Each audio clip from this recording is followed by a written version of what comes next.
Welcome back to CVTV News. I'm Sharon Danielson. Since 2011, Netflix has become one of the most powerful companies in the world, boasting a worldwide user base of nearly 150 million. Between 2011 and 2015, Netflix and other streaming services penetrated the global market so effectively that piracy plummeted roughly 50%. However, for the first time in years, that trend line is changing. In 2018, global piracy went up.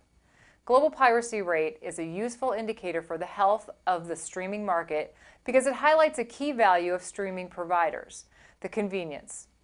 Netflix proved that even in a world where piracy is accessible and relatively low risk, users are willing to pay for convenience. No one wants to search dodgy corners of the internet to stream The Office if they don't have to. The immigration of users from streaming services back to piracy indicates that streaming services are no longer offering the same level of convenience they used to. There were two major reasons for this.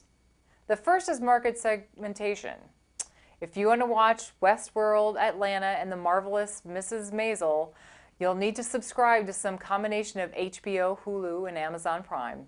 As major streaming services invest in exclusive content, Netflix budgeted $13 billion for original content in 2018. Users are forced to sign up for multiple services or miss out. As producers like Disney launch their own exclusive streaming services, the problem only grows. The second is international licensing. International licensing for media is a nightmare, and for streaming services, it presents a massive bottleneck. While Netflix users in the U.S. enjoy thousands of streamable movies, users in Portugal get by with a couple hundred. In countries with strict censorship laws like Saudi Arabia, numbers become even smaller.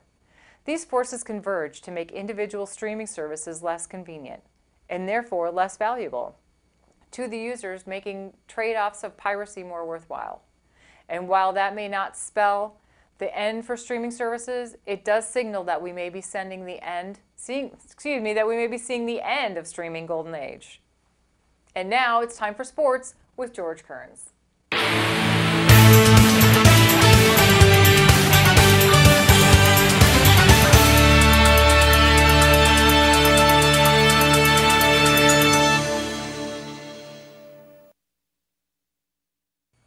Thanks, Sharon. George Kerns here for CVTV Sports. Let me talk to you a minute about the NFL championships.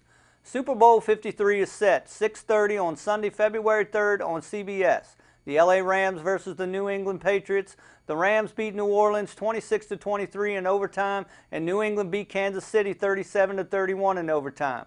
What a game, quarterback Tom Brady said after beating Kansas City, and what a game indeed. New England held Kansas City scoreless in the first half, and then the second half was a shootout. Back and forth, some calls that could have went either way. New England went ahead towards the end, but Kansas City quarterback Patrick Mahomes engineered a drive to tie the game and send it into overtime. New England won the toss, and Brady went to work, showing why New England still rules the AFC, driving down the field with passes to Edelman and Gronk, going 75 yards to set up Rex Burkhead's 2-yard touchdown run that lifted New England past Kansas City 37-31 in overtime and send them to Atlanta for a date with the LA Rams at Super Bowl 53. LA got a break on a blown pass interference call, and kicker Greg Zuerlein kicked a 57-yard field goal to give LA a 26-23 victory in overtime to send them to Atlanta on a date with New England in Super Bowl 53. If you watched this game, you know it was rough for a fan to watch a pass interference call that changed the game. LA corner Roby Coleman hit Tommy Lee Lewis helmet to helmet before the ball got there and no call was made. He said, "Thank you, I got away with one tonight."